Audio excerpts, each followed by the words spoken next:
खुलुमबाय गोजोन फुंबिलिनि गोजोननायखौ आंनि केकेलाय बड' रादाबनिफ्राय नोंथांमोननो जासिहरनाय थाबाय।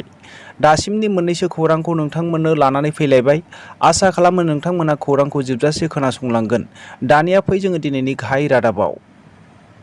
बर' थुनलाइ आफादनि दैदेनगिरि राजेन बसुमतारिया बेबायदि मोनसे बेरफ्रुसार बिबुंथि होदों।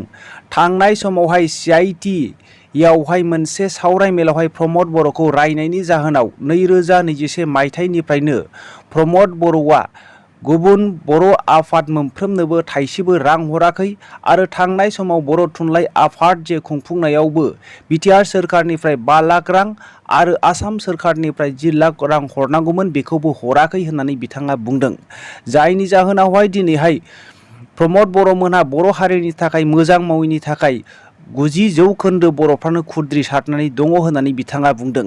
बिनिखायनो दिनैहाय प्रमद बर'खौ मोनफ्रोमबो बर'नि आफादफोराव मेल मिटिं खुङोब्ला लिंहरनाय जानाय नंला होननानै राजेन बसुमतारी बिथाङा बिबुंसार होदों। मोनसे मुगैथाव आरो दुखुनांथाव बाथ्रा एबा खौरां। फिसायानो गावनि बिसिखौ खर'आव बुनानै बुथारदों। मिथिनो मोननाय बायदिब्ला फिसाया गुबुननि न'खरावहाय नांगाल जांख्रा जानानै फैनानै जौ फेनानै बिसिजों नांलायनायावनो बे जाथाया जादों होननानै मिथिनो मोननाय जादों। बे जाथाया क'क्राझार जिल्लानि सेरफांगुरि पुलिस थानानि सिङाव थानाय थाइगिरगुरि गामिनि। मिथिनो मोननाय बायदिब्ला बिनि मुंखौहाय बिष्णु बसुमतारी होननानै मिथिनो मोननाय जादों। बिसिनि मुंखौहाय सोदोमस्रि बसुमतारी होननानै मिथिनो मोननाय जादों। मैया बिनि गोथै देहाखौहाय दैमानिफ्राय बोखांनो हानाय जाबाय होननानै मिथिनो मोननाय जायो। मैया उदालगुरि जिल्लायावहाय मोनसे सांग्रांथि मेल खुंनाय जादों। बेरगाव बाजारावहाय थुनलाइ बर' आफाद आरो आबसु आफाद मोननैखौ लानानै बेवहाय सावरायथि मेल लानाय जादों। बेवहाय बर' बिजों आरो 6.3 दफाखौ लानानै सावरायनाय जादों। थाखो 3 निफ्राय थाखो 12 आवहाय इंराजि रावैहाय बिगियान आरो सानखान्थिखौहाय इंराजि रावै खालामनो नागिरनायखौहाय आबसुनि आफादगिरि दिपेन बर' बिथाङा माब्लाबाबो गनायनानै लानो हानाय नङा। बियो मोनसे बर'खौहाय गुबुन आयदाफोरखौहाय गुबुन रावफोरखौ लोरबां खालामनायनि मोनसे खैसारसो होननानै बिथाङा बुंदों। माब्लाबाबो CBC खालामनो नागिरनायखौ जोङो गनायनानै लानो हानाय नङा। गासै 126 फरायसालिफोराव इंराजि राव खालामनो नागिरनायखौ जोङो गनायनानै लानो हानाय नङा। बियो जोंनि बर' हारिखौहाय लोरबां खालामनाय आरो बर' हारिनि रावखौहाय खैसार खालामनायनि मोनसे थांखिसो होननानै बिथाङा बुंदों। मोनसे जोबोद दुखुनांथाव खौरां। सासे उन्दै गथ'खौहाय फाफ्लियावसो लानानै गोथै देहाखौ लाबोदों होननानै जोङो मिथिनो मोननाय जादों। बे जाथाया तामिलनाडुनि थिरुपतारावहाय जादों। 12 थाखोआव फरायनाय सासे गथ'आ जिबौजों सौजानानै हस्पिटालाव लांनाय जादोंमोन। नाथाय डक्टरफोरा बेखौ बासायनो हानाय जायाखिसै। उनाव लामानि अबस्थाया न'सिम थांनो हायैनि जाहोनाव गारिया उनावहाय बाननानैसो लांनो गोनां जादों होननानै मिथिनो मोननाय जायो। बे गथ'नि मुंखौ अर्जुन होननानै जोङो सिनायथि मोननाय जायो। मैया क'क्राझार जिल्लायावहाय थानाय दुब्रि सिमायावहाय सयबारि गामियावहाय माखासे सेंग्राफोरा गुन्डा टेक्स खालामनाय जादों। आक्रासुनि मुं लानानै बिसोरो टेक्स खालामनाय जादोंमोन होननानै मिथिनो मोननाय जादों।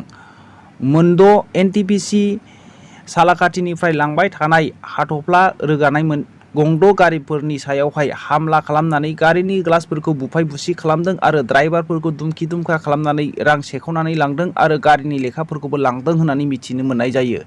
दा बिसोरखौ पुलिस केस होनाय जाबाय आरो दा बे इनाय अयथासारि गुन्डागिरि टेक्स खालामग्राफोरखौ हमागौमानि गारिखौ बिनिफ्राय बोथ्रोदनाय जानाय नङा होननानै सासे गारिनि बिगोमाया बुंदों आरो ड्राइभारफोरा बुंदों। बेखौ जोङो मिथिनो मोननाय जायो। क'क्राझार जिल्लायावहाय थांनाय सेप्तेम्बरावहाय पुलिसनि आखायाव सानै सुबुंफ्रा इनाय अयथासारि फेक इनकाउन्टारै गावथारजादोंमोन। जनक ब्रह्म आरो पाटगावनि जोंसार मोसाहारि मुंनि सानैखौ गावथारनाय जादोंमोन। बेनि सायावनो डक्टर अनजालि दैमारी बिथाङा बुंदों दि पुलिसफोरा नंखाय दायै गावथारनो नागिरनायखौ नंखाय खालामनो नागिरदोंमोन। मानोना पुलिसनि आखायावनो हेन्डकाफ लागायनानै 10 घन्टासो दङमोन। बिसोरो लामायाव एक्सिडेन्ट जानानैसो थादोंमोन। बे लामानिफ्रायनो लांनानै बिसोरखौ नंखाय नावै NLFB मुङै गावथारनो नागिरदोंमोन। बेनोदि रोखादि दिनै बिटिआर सोरखारा बिसोरनो एपइन्टमेन्ट होनायानो मोनसे रोखादि बियो फेक इनकाउन्टारसो। बेनिखायनो थाबैनो बेखौहाय सुस्रांनानै होनांगौ होननानै अनजालि दैमारी बिथाङा रोखायै खौरांगिरिफोरनि सिगाङाव बुंथिदों।